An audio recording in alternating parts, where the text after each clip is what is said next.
You know, I was just going through my files a couple of days ago, and I actually had this pad that had notes of an interview I did with Rosa Parks. I had the great privilege of knowing Rosa Parks when I moved to Montgomery in the 1980s.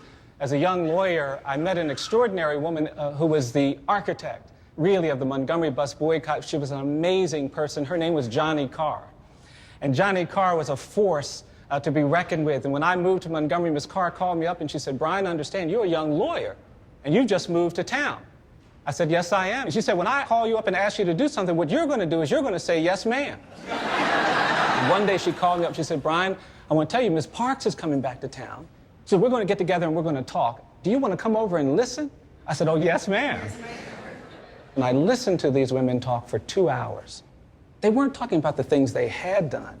They were talking about the things they were still going to do. And finally, after 2 hours, Ms. Parks turned to me. She said, "Now, Bryan, tell me about the Equal Justice Initiative. Tell me what you're trying to do."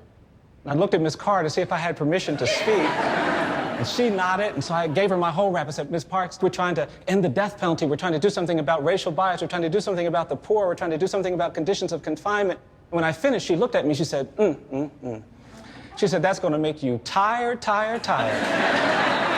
And Ms. Carr leaned forward and she put her finger in my face and she said, "That's why you've got to be brave, brave, brave."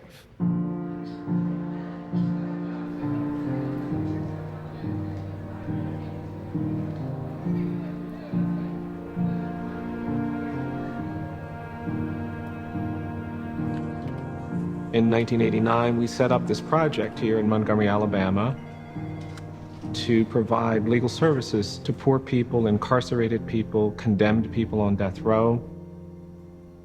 Alabama doesn't have a public defender system, and there were just a lot of people desperate for help.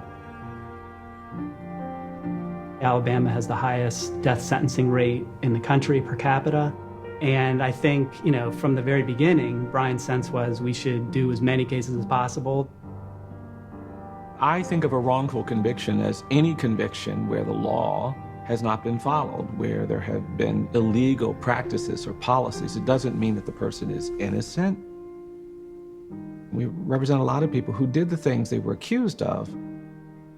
But I think you can be properly convicted and unfairly sentenced. We're going to start moving because of limited time. I think in law school I conceived of myself as becoming a great lawyer and winning cases that get people out of prison. And that is a huge part of what we do.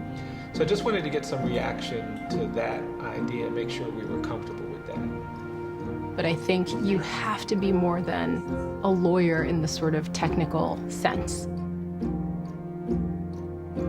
I'd never met a lawyer, ever, until I got to law school, and my time in law school was frustrating because I didn't meet lawyers who seemed to represent something I wanted to do.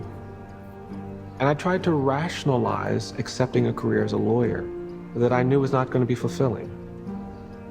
And it was frankly in the midst of that I went to Atlanta, Georgia, and spent a month with the Southern Prisoners Defense Committee. And for the first time, I met a lawyer who seemed to represent something that excited me. I do think that the issue before us is how the death penalty works in practice.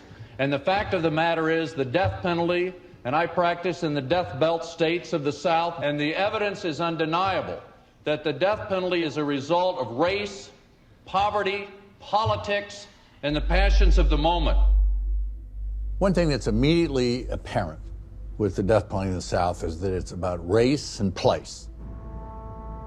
You see lots of changes in the Deep South. But when you go to the courthouse, nothing has changed. It's like we're back in 1940 or 1950.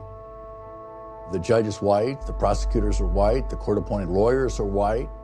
And even in communities that have fairly substantial African-American populations, the jury will be all white.